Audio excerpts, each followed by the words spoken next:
Hi, my name is Mandy Buchanan, and I'm the owner of the Go Deeper Bible Studies blog. And in this series, we have been having a look at the Gospel and the stars, and how the stars and the zodiac actually tell us the story of Jesus. Today, we are going to be having a look first a little bit at the zodiac in general and how it is divided up. And then we are going to have a look more specifically at what the sign of Virgo and its related decans have to tell us about Jesus. Firstly, when having a look at the Gospel and the stars, we break the zodiac down into sections of three different sections consisting of 4 signs each. The first book, as we call it, refers to Jesus' first coming. The second book is our time now on earth, or the church age. And then the third book looks at his coming again and what's going to happen in the future.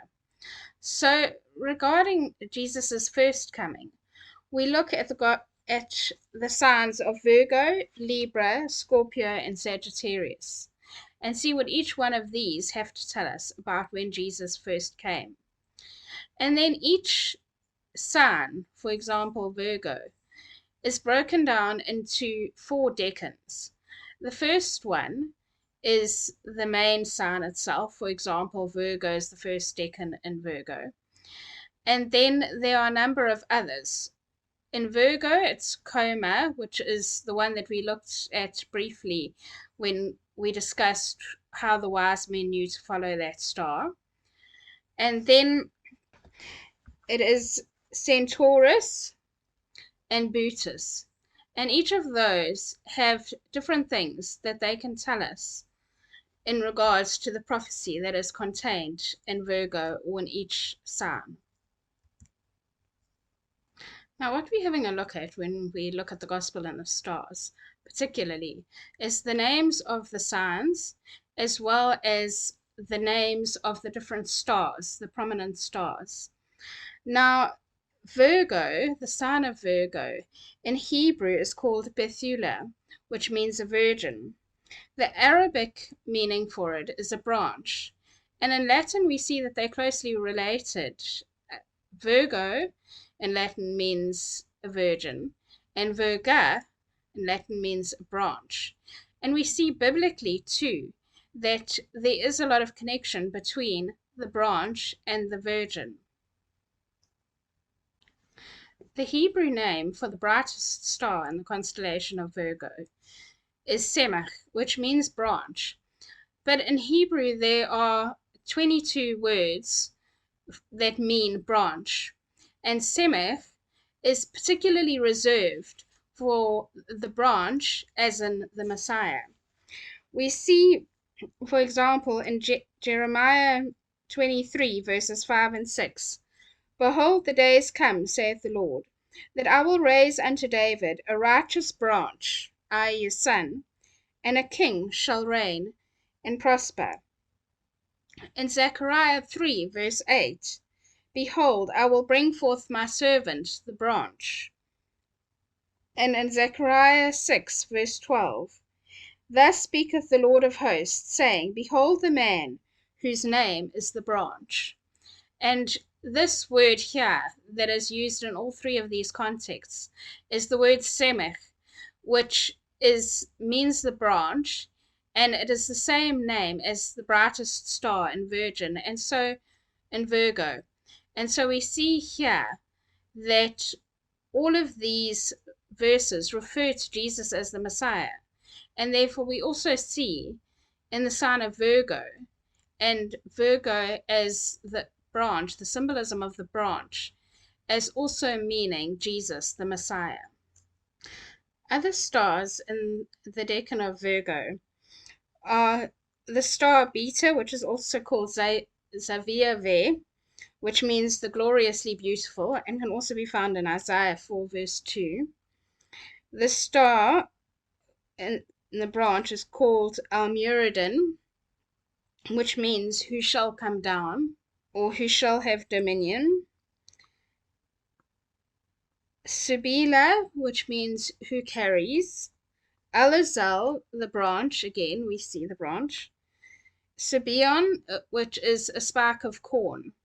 And the picture of Virgo shows a sign of a young woman carrying some ears of corn, which also refers to Jesus as the seed that we told in Genesis 3 that Jesus would be the seed of woman.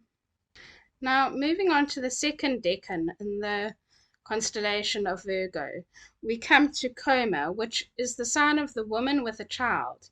And as I say, we did look at this briefly in our video on how the wise men knew to follow that star.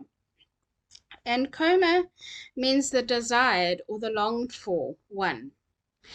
The meaning of this decan, I feel, is perfectly summed up in this quotation by Al-Bumazar, who was an Arabian astronomer of the 8th century.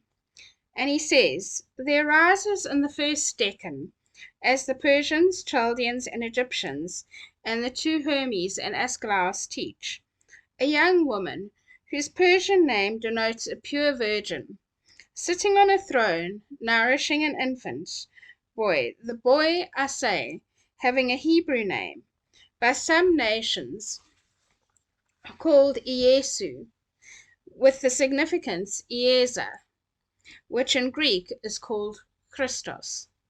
So I did mention this quotation in our other video again, and it just shows that the sign of coma represents a virgin with child. And so it's that prophecy by Isaiah where a virgin will be with child and give birth to a son. And that was how the wise men knew to follow that star, that the son of the virgin had been born in Bethlehem. And they went to visit Jesus and to honor him. So if you haven't watched that video yet, I'll leave a link to that and you can go and watch that. Unfortunately, this sign has been quite twisted, and we've explained before how Satan twisted the zodiac for his own ends because he didn't want us to know the power that is in these signs for knowing Jesus. But coma in some zodiacs has been brought down as a wig because people have translated it coma Berenice, or the hair of Berenice. But in the ancient zodiac, there's the Dendera zodiac in Egypt, which goes back at least 2,000 years, and it shows a woman with child. And its name in the Egyptian zodiac is Shesnu, which means the desired son. The third decan in the constellation of Virgo is that of Centaurus, which is the half man, half horse creature. And it refers to Jesus as the despised sin offering. The Hebrew word for it is beza, and the Arabic word is albiz. And both of these mean the despised. And it's the same word that is used in Isaiah 53, verse 3, where it says, he is despised and rejected of men. The brightest star in the decan of Centaurus is that of Ptolemy, and it is found in his foot, and it means the heretofore and the hereafter. And so it refers to Jesus as being the one who is and who was and who is to come. Another name in Hebrew for this decan is Asmieth, which means the sin offering. And so again, we see Jesus as our despised sin offering. And that when he came, he was despised of men in order that he may take up our sins and die for us. The Greek name was Chiron, which means the pierced, or who pierces. And so we see Jesus' death on the cross, that he was pierced for our transgressions. The last decan that we come to in the constellation of Virgo is the decan of Boetus, and he was probably also known in ancient times as Arcturus, which is the name of the brightest star in his knee. And both of these signs mean to come. Bertus comes from the Hebrew root meaning to come, and Arcturus means he cometh. The ancient Egyptians had two names for these sounds. The one was Swat, which means to rule or subdue or govern, and the other one was Bo, which also is the same as the Hebrew one for the coming one. Other names of stars in the decan of Bertus is the star in the spearhead, which is named Alcaturops, which means the branch treading underfoot. The star, which is just below his waist on his right side, is called Merak, Mizar, or Izar. Merak means the coming forth as an arrow. Mizar or Izar means the preserver, guarding. Another star is Mifridi, which means who separates. And a star on his head is called Nekar, or the pierced, which we can see relating to Zechariah 12, verse 10, which tells us that the coming judge is the one who was pierced. So Jesus was pierced for our transgressions. And another Hebrew name is Merga, who bruises, and this can relate to Genesis 3, where it tells us that the woman's seed will bruise the head of the serpent. So in the constellation of Virgo, we have seen that a child would be born to a virgin, and that he would be despised of men and acquainted with suffering, and that he would be pierced for our transgressions, and that then he would come again to rule and reign. And this is just the summary of the first book in the heavens that tells us about Jesus. So I trust that you've enjoyed today's video and that you'll join us for the other books that we look at through the other constellations. Thank you and goodbye.